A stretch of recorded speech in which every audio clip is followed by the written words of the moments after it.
Bulletin में सबसे पहले आपको बताएं कि एनसीओसी सरबराह असद उमर का कहना है कि कोरोना पर काबू पाने के लिए कई नई बंदिशें लगा रहे हैं।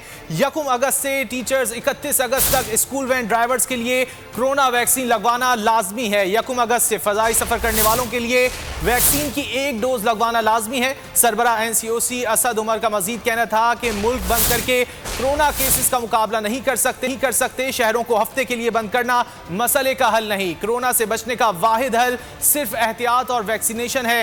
कराची में सिंध हुकूमत फाल तरीके से कोरोना इकदामात पर सोच विचार कर रही है। अच्छे इकदामात कर रही है, मगर एसओपीज पर सबसे कम अमल दरामद सिंध और बलोचिस्तान में हो रहा है।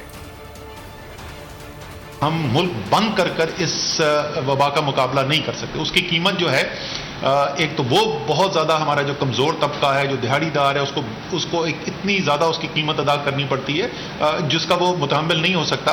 और उसके साथ साथ इससे वबा भी ख़त्म नहीं होती है, क्योंकि जब आप बिल्कुल बंद कर देते हैं तो जैसे ही खोलते हैं और उसके बाद आप वही तबाही आपको फैलती हुई नज़र आती है। ज़ाहिर बिल्कुल ठीक कर रही है सिंध हुकूमत जो है, वो बड़े एक्टिवली इसको देख रहे हैं कि क्या इकदाम किए जाएँ जिससे कराची में जो बहुत ख़तरनाक हद तक इस वक्त बढ़ी हुई है वबा का फैलाव बढ़ा हुआ है, उसको किस तरीके से रोका जाए। मुख्तलिफ जो वफाक की इकाइयाँ हैं उसके अंदर एसओपी की इन्फोर्समेंट यानी उसके ऊपर अमल दरामद करने की शरह क्या चल रही है। सबसे कम सिंध और बलूचिस्तान है 33% के ऊपर।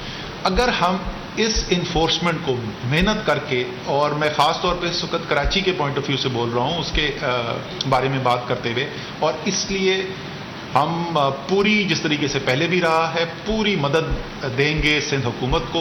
ये जो भी हिदायत जारी की गई हैं, जो अहकामात जारी किए गए हैं, उनकी ज़मीन पे अमल दरामद के लिए इलाज क्या है। इलाज ये है कि वो जो तमाम हिफाजती तदाबीर हैं, जो पूरे डेटा की बुनियाद के ऊपर, आइडेंटिफाइड हॉटस्पॉट की बुनियाद के ऊपर लॉकडाउन्स का कहा जाता है, जो एसओपी की इन्फोर्समेंट का कहा जाता है, अगर वो अच्छे तरीके से हो जाए तो इसमें हम एक दफ़ा नहीं, हम बार बार देख चुके हैं कि हमें कामयाबी हासिल